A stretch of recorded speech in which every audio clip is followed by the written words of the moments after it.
This Arc Raiders patch quietly changes how combat, progression, and even solo play work, and most players are going to miss the biggest changes. Let's break it all down. I'll explain what changed, why it matters, and whether the update actually improves Arc Raiders. It's your boy, Desby Gaming, also known as Des Got the Fire, with another patch notes. The cold snap is in front of us for us Raiders going topside with this new patch 1.70, and I'm here to deliver it with you. So no further ado, let's get into it. Patch highlights. They're adding a skill tree reset functionality before you have an actual functionality where we can reset our skill set, no matter if you're starting off or if you already maxed out. So now they're adding that functionalities where you can reset your points how you want to and allocate it how you need to in your skill tree. They're also adding an option to toggle aim down sights. There wasn't an option before in the menu. I believe for a lot of console players. I don't believe there was an issue for PC, but now there's a toggle aim down sights instead of just holding. So now you have that luxury. They're also adding wallet now shows your credit size. So the missions that you get to do daily throughout playing a game of Arc Raiders, you usually are getting a lot of cred. So now they don't put a soft cap to it, to whereas now you could use some of that cred for in currency items to get from the store from traders, separate from just upgrading your Raider deck if you haven't already upgraded it already to the max already. They're adding various festival items to get you into the holiday spirit. They also moved the affiliate print drop from the matriarch to Salamanca. So instead of doing the matriarch, teaming up on whatever map that it spawned on, now you can just load into Salamantas, whether it be day or night raid, and be able to just get the blueprint just from looting just items within the map and security breaches. They also are adding a Raider tool customization, just more accessible utility for people to kind of use their util on the go while being topside.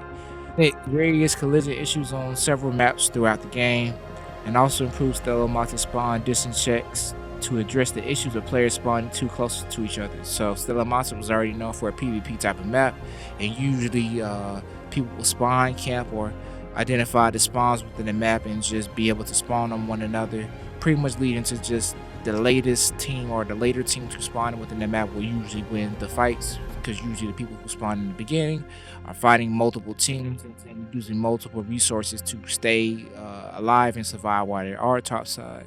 So they kind of spaced out a little bit of the spawns, putting the little spawns and Salamantas and kind of giving you that chance to breathe for a hot second before actually jumping into an actual PvP battle with another squad. Balance changes. The Batina is getting a slightly upgrade. The devs have said these changes aim to make the Batina a bit less reliant on bringing a secondary weapon. The weapon should now be a bit more competent in PvP without tipping the scales too much. Data shows that the weapon is still the highest performing PvE weapon at its rarity, not counting the hull cracker. The durability should also feel more in line with other assault rifles. So the durability burn rate has been reduced from 0.43% to 0.17 per shot. In practice, this is used about 12 full magazines to fully deplete durability, but now it takes 26, also accounting for the increased mag size. So the base mag size before the patch was 10, so with this new patch update with Cold Snap, it goes from 10 to 12, and when you upgrade the Batina from a mag size, it also increases what is mag size from the base already. So from 20 to 22, and the base reload time has been reduced to 5 to 4.5. The Rattler is also seeing a significant buff. The devs have noted that even though the Rattler isn't intended to compete with the Stitcher or the Kettle at close range, it is receiving a minor buff to bring its PvP TTK at lower levels a bit closer to the Stitcher and Kettle. This weapon should remain in its intended role as a more deliberate weapon where players are expected to dip in and out of cover, fire and control bursts, and manage their reloads. The base magazine is 10, so now it's going from 10 to 22, so a level 4 Stitcher, instead of having 22 shots, will now have 24 shots. The additional 2 shots added to each level that is being upgraded now. Alright, now we got content and bug fixes. So to achievements are now enabled in the Epic Store. So if you have Arc Raiders downloaded on the Epic Store instead of like the Steam page itself on PC, Achievements now should be working. Some people was having complaints with achievements not working, so now that should be fixed for the vast majority of raiders out there. Onto animations. They fixed the issue where picking up a field crate with a trigger nade attached could cause the character to slide or move without input. Fix the issue where combined snap hook with zip lines or ladders could store momentum and propel the player long distance. So people are learning how to use that momentum and movement, that kinetic energy to kind of zip around the map when they shouldn't in a lot of ways. They also fixed the issue where the running animation could appear incorrect after a small drop when over encumbered. Interactions now end correctly when performing a dodge roll. Interactions while holding items or deployables no longer causes arm twisting, so you was having weird animations when holding items or trying to throw out deployables. Your arms kind of look all ragdoll-ish and all that. They also are adding more animations to character skins and equipment to make them more natural. So make them more natural moving instead of robotic and mechanical moving and all. Arc update. The Shredder. Reduce the amount of knockback applied by weapons, increase movement speed and turning responsiveness. Increase also the Shredder's head to prevent cases where the head could be shot off, leading to unintended behavior. Ragdolling within a map, pretty much what it means.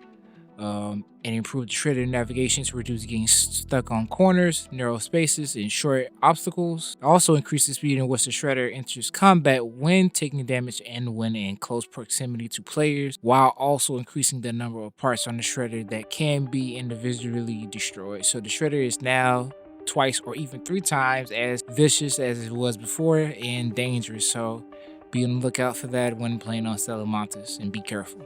Now onto audio. Fix the issue where gas, stun, and impulse grenades did not play the trigger sound or switch the light to yellow when triggered by being shot. They also increased the numbers simultaneously footstep sounds, increased their priority, so that's pretty good. They fixed the issue where footsteps in metal stairs become very quiet when walking slowly. Improved directional sound for arc enemies. So overall, sounded like good improvements sound directional wise. So I guess some people was having an issue when it came to actually have directional sound. They added sounds for sending and receiving text chat messages in the main menu. I guess that's something new. Some people send text in the main menu. I've seen it before. So I guess that's some good. Remove the unsettling mom from Speranza Katana ambient sound. Don't know nothing about that, but okay. Tweak the loudness of announcements in various main menu screens. Cool. And it also made a number of small audio bug fixes and polished to just the game in general. Now on to maps. They fixed the issue when spawning logic, which could cause players who were reconnecting at the start of a session to spawn next to other players who had just joined. So in essentially pretty much getting spawn trapped and ultimately losing your gear off the rip because of a bug like that. They also have various collisions, geometry, VFX, and texture fixes that addresses gaps in the terrain which made players fall through the map or walk inside geometry, stuck spots, camera clipping through walls, see-through geometry, floating objects, and texture overlaps, and etc. So basically breaking out of bounds of the game and stuff. Fix the issue with the slope of the raider hatch that was too steep for down raiders to crawl on top of it. Security lockers are now dynamic spawning across all maps instead of being statically placed. Cool. Fixed raider caches are now spawning during prospecting probes in some cases. Fixed lootable containers and supply drops spawning inside terrain on the dam and blue gate, ensuring they are accessible. Fix the issue where doors could appear closed for some players despite being open. That was really an issue for a lot of people. I've experienced that in a lot of cases. Electromagnetic storm, lightning strikes sometimes leave behind a valuable item. Okay, that seems pretty worth the while to check out for some of y'all if y'all ever doing an electric magnetic storm event. Increase the number of possible great Mullen spawn locations across all maps. And specifically on dam battlegrounds, they move the matriarch spawn into dam battlegrounds, so an area that's a better place for our strengths. Spaceport. Adjusted the lock room, protection area, and container storage on Spaceport to not affect the players outside the room.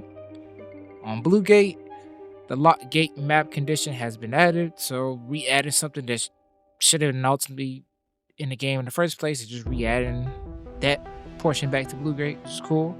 Just the map bounds near a ledge in Blue Gate to improve navigation and reduce abrupt out-of-bound stomps. They improved the tree LODs in Blue Gate to reduce overly dark visuals at distance.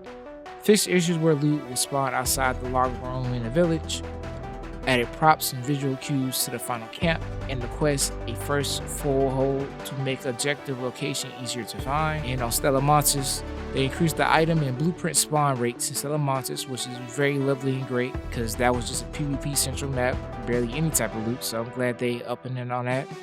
Certain breachable containers on Stellar Montes no longer drop rubber ducks when using a little extra skill. Sorry, so no more of that little funny little thing from the devs and getting a little extra rubber ducky for a little 1,000 coins in your pocket. And finally, they adjusted the window glass clarity in Stellar Montes to improve visibility. So like in the medical area and other parts of the map too, but definitely in the medical center area. The glass is sometimes not easy to see through with the see-through raiders, so they kind of made it a little bit more transparent to be visible for people to see through the glass from the angle of Miscellaneous. General crash fixes including AMD crashes, so anybody using AMD cards, this fix is running for you, so that's good on my AMD users out there. Added skill tree reset functionality in exchange for coins, 2,000 coins per skill point, lovely. Wallet now shows credit soft cap at 800. Dev note: we decided to implement a cap so that the players won't be able to fully unlock new raider decks by accumulating credit and adding more items to Shiny Store to purchase using credit. We believe that the raider deck offering a reward experience to enjoy while players engage with the game, and a large credit wallet undermines this goal. We will not be removing credit that has been accumulated before the introduction of the soft cap, which is very lovely. They're not going back on that, and we just keep them for what we already got, but moving forward, this is what it is. Adding raider tool customization. Fix the bug that causes players to spawn on servers where the gear in default customization resulted in losing loadout items. Rank up to Daredevil 1. The leaderboards are now have a 3x promotion zone for the top 5 players. New objectives have been added. Fix the issue where the tutorial door breach could be cancelled, preventing the cutscene from playing and blocking progression. Fix the issue where players could continue breaching doors while down. Fix the issue where accepting Discord invite without having your account link could fail to place you into the inviter's party. Fix the issue that sometimes causes textures and meshes to flicker between higher and lower quality states. Depth of field amount is now scaled correctly depending on your resolution scale. They fixed the issue where return to the game after alt tabbing could prevent movement and ability inputs while camera controls still work. Improve the input handling when the game window regains focus to avoid unexpected input mode switches. I experienced that a lot, especially dodge rolling. The default dodge roll being alt. So I experienced that a lot. In the skill tree, effortlessly roll skill now provides a greater stamina cost reduction. Seems somewhat of a great improvement, but I've tested it out in game. It's not as big of an improvement, but it's okay. And the calming stroke skill now applies while moving in ADS. Now onto movement. Fix the traversal issue that blocked jumping/climbing in certain areas while crouched. Fix the issue where climbing ladders over open gaps could cause automatic detachment. A slight stamina cost has been added for entering slide. That's somewhat of a nerf to a lot of the perks in the conditioning tree, the yellow tree, as far as sliding. So now that's going to cost a little bit of some stamina just to actually slide. So now it's just in a way of just sliding it, now it's just making it a little bit more elusive of the raiders to not get hit, but you are still accumulating and wasting stamina. You have to have some stamina to even slide. And acceleration has been reduced when doing a dodge roll from a slide. On to utility. Increase the loot value in epic key card rules to better reflect the rarity. That's great. Expand the blueprint spawn locations to improve availability in areas that were unrepresented. Cool. Move the affiliate blueprint drop from the Matriarch to Stellar Montes. Very excellent for raiders. Fix the bug where players will sometimes become unable to perform any action if they interacted with the carryable object while experiencing bad network conditions or were down while holding a carryable object then revive. Fix the issue where deadline could deal damage to walls. Fix the issue where deployables attached to enemies or buildable structures could cause sudden launches or let enemies pass through the environment when shot. Keys will no longer be removed from the safe pocket when using the unload backpack. To fix the issue where cheating compensation rewards could grant an integrated augment item. Okay. That's a new one. Fix bugs where flame spray dealt too much damage to some art. They fix the issue where sticky throwables, trigger grenades, snap blast grenades, lure grenades disappear when thrown at trees. Fix the bug with incorrectly calculated deployment range for deployable items. Fix the issue where mines could not be triggered through damage before they were armed. Playing an instrument now applies the vibing status affected to nearby players. That's pretty cool. Fix the rubber ducks not being able to be placed into the trinket slot on the augment. For some raiders that was experiencing that. Settling integrated binoculars and integrated shield charger weighted to be 0, which should be great. So not no extra added on weight. Onto the weapons part. Lighter arc are now pushed back slightly when struck by melee attacks. The fix issue with stored weapons will not appear on the first spawn. Fix the exploit allowing players to reload energy weapons without consuming ammo. Aiming down sight now resumes if it was interrupted while the aim button is still held. And they fix exploit that allows shotguns to bypass the intended fire cooldown. And those are your major updates for the new Cold Snap 1.7.0 patch notes that just came out. I know there's more notes to go. There's still more list to go on, but I'm gonna leave the link to the actual website to where the patch notes at. I'm gonna leave it in the description below, because there's actually a lot more to go over, and I just wanted to go over the major stuff that was really us raiders that's going to experience topside, what we're going to really be experiencing. The other fixes on here are still important too, so like I said, I will leave the link in the description below. But I just want to go over the major points. But if you made it to the end of this video, I appreciate you.